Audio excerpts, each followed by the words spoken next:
So I'm just going to show you how to use the texture and hold spray to help get this Westie's head standing up nicely.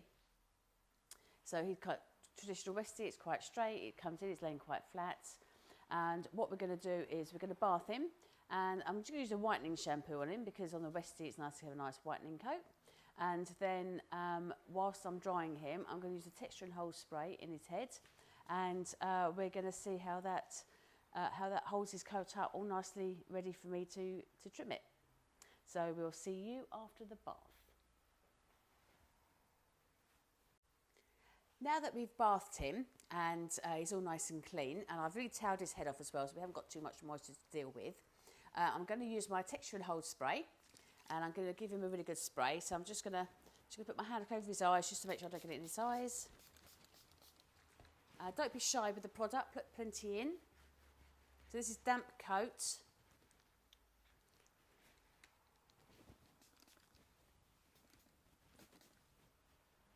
And if you want to put it in around his face, obviously you don't want to be spraying around here so much, you can spray it into your hands. Just rub it into around his muzzle. You want to get it into the roots, because it's the roots of the hair that you want to sort of stand up, otherwise it will just flop really quickly.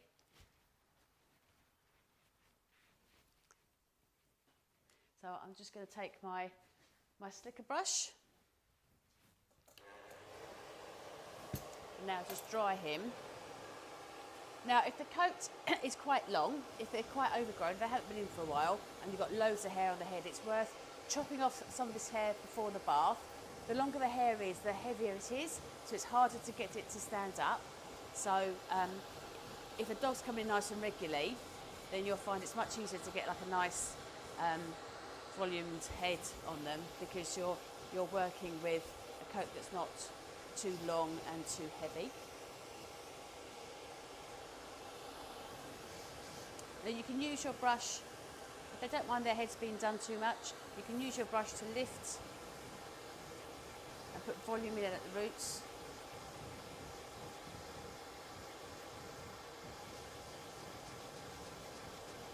But if they're not keen on having their being groomed so much, they don't like their heads being done for too long, then just dry it as best you can. But try and dry it in an upward motion. So what I don't want to do is I don't want to brush all this down flat, because I want it to stand up.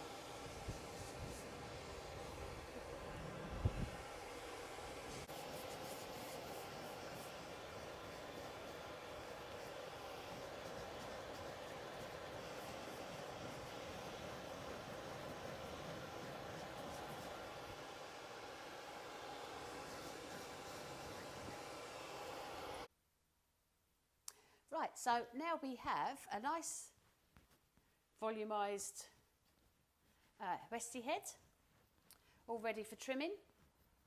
And once you come to sort of trim his head, you can even spray a little bit more in and just let it dry. And as you can see, I can get my comb through it still, so it's not going to mat up at home, but at least we'll be able to get like a nice Westie head on him.